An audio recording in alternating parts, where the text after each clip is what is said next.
But for storing all that information, it seems like we have a large capacity to forget some things that are very important.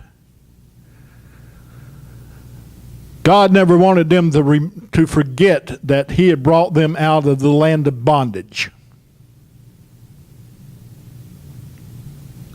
The Feast of Unleavened Bread and the Feast of Passover, those were to be memorials. The fact that they were to bind the scriptures that Moses reiterated into boxes, frontlets, and put them on between their eyes, on their forehead, and on their forehands, so that they would be constant reminders of what God had done for them, and that the law would be in their mouth.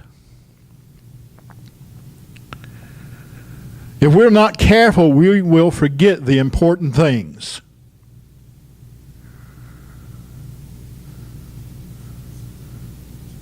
A lot of what we do in church is to reinforce memory about certain things, about our doctrine or dogma or catechism, the songs we sing, the hymns that were sung years and years and years and years, are things that would remind us over and over again of things that God had done for us. Long years ago, when out in sin, I had no hope, with no peace within. Brother Amos, we should never forget that. Never, ever forget it. Sometimes we forget that we were in bondage, that we were held captive, that we were not free. And so God instructed them, and He still instructs us to make memorials, things that we can remember. Decoration Day is gone in and out of memory. Memorial Day has gone in and out of memory throughout its history. For a long period of time, there was not even a Memorial Day parade held in Washington, D.C. Only in the last few years has that begun again. Memorial Day, a time to remember the veterans, the war dead, those who sacrificed, gave the most that they could possibly give for the freedoms that we enjoy and continue to enjoy. A time to remember and show our appreciation to them, because it is their sacrifice that has kept us free. Don't ever kid yourself. Without the force to maintain our freedom, we'll not maintain our freedom. We will not continue to be free.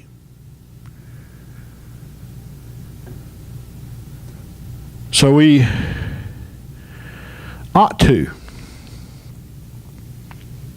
honor and remember those who served in the military, who gave their lives even so that we can maintain the freedom that we enjoy.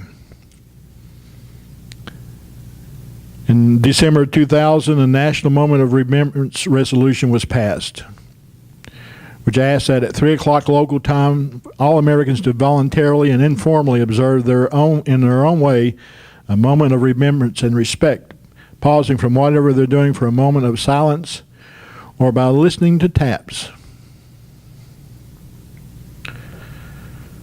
We never need to forget, we should never ever forget that to be free, it requires a sacrifice.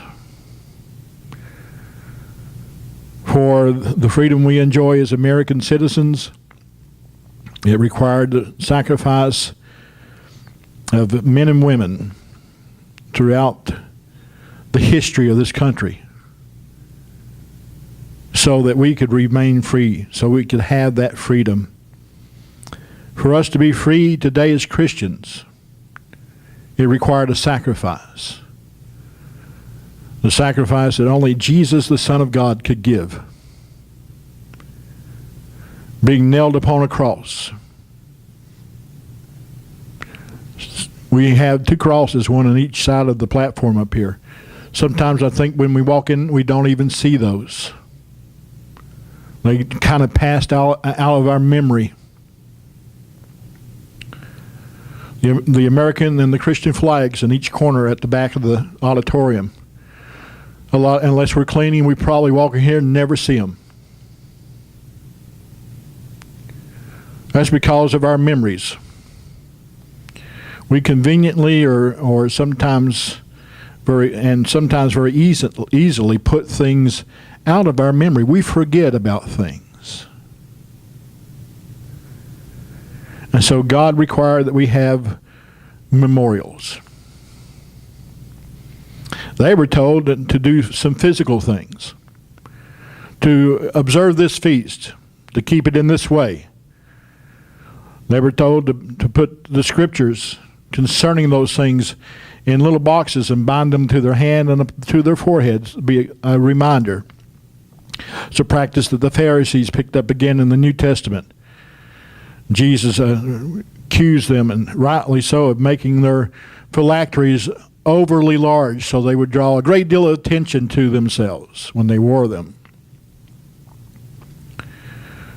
But all the memorials that we can erect, all the crosses we can put up, none of those will make a lot of difference unless we have those things in our heart. Unless they find a lodging place deep within us. There are so many superficial Christians today who forget the sacrifice that Christ made, and it shows in their giving, in their church attendance, it shows in all manner and parts of their life. They were to act these things out before their children each and every year, so their children would know there was some real substance to what had happened. And we have to be careful in our lives that we put those memorials up for our children and act them out not just once a year, but every day of our lives, so that our children will know that there was something real that happened. There's such a temptation to go back to the way that things were.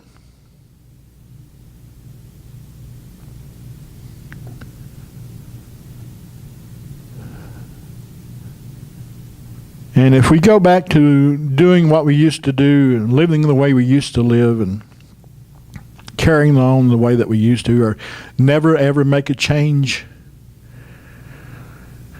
there's no memorial for anyone. Not even for ourselves. The memorial